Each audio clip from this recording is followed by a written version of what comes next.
What is going on, guys? Well, first I want to say if you're a fan of my second channel, sorry for kind of abandoning it here for a while. Just been real busy with the move and starting school and, blah, blah, blah, standard excuse.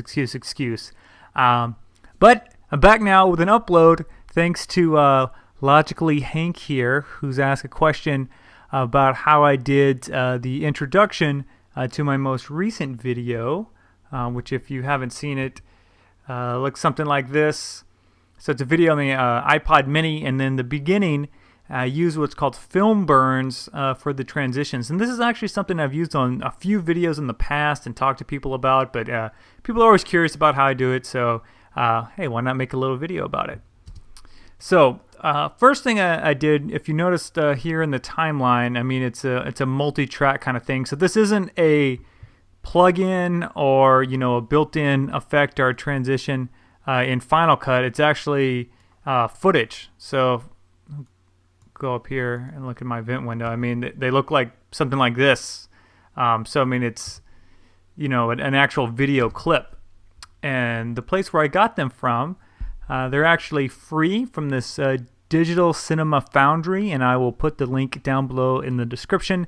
The 720p versions are free, and they have a 1080 version that you can buy that actually has a lot more that you can use. But hey, if you're on a budget, get the free ones. So to do this effect, the first thing I did, I mean, I just dragged it down from the timeline. We'll just go ahead and make a new one here so you guys can see how I did it. And if you do that, you see it just cuts to it and then cuts away from it, just if you would have put any kind of video on top of it. So what you need to do is change the opacity, however you want to say it. So you click on that little button there in the corner, and you see Show Video Animation. You click that up, and then under Compositing here, we'll bring that up, and you see this line right here. This is actually controlling the opacity of the clip. So you see we can fade it in and out. So what we want to do is make it fade in and then peak right at our point of transition. So I'm going to hold down the Option key, and I will put in a couple keyframes, and you can put as many as you want in here to kind of adjust the effect. So I will drag these keyframes down, and so I'll make it peak at 100 right on the point of the clip transition, and make it go back down, something like that.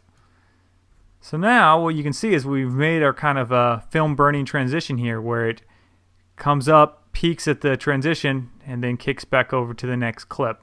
So it's it's a pretty easy effect to do, and you could use the same concept whether you're using Final Cut 10 or Final Cut 7 or Premiere or any really multi-track editor. You cannot do this in iMovie, unfortunately. At least I don't know of a way to do it in iMovie.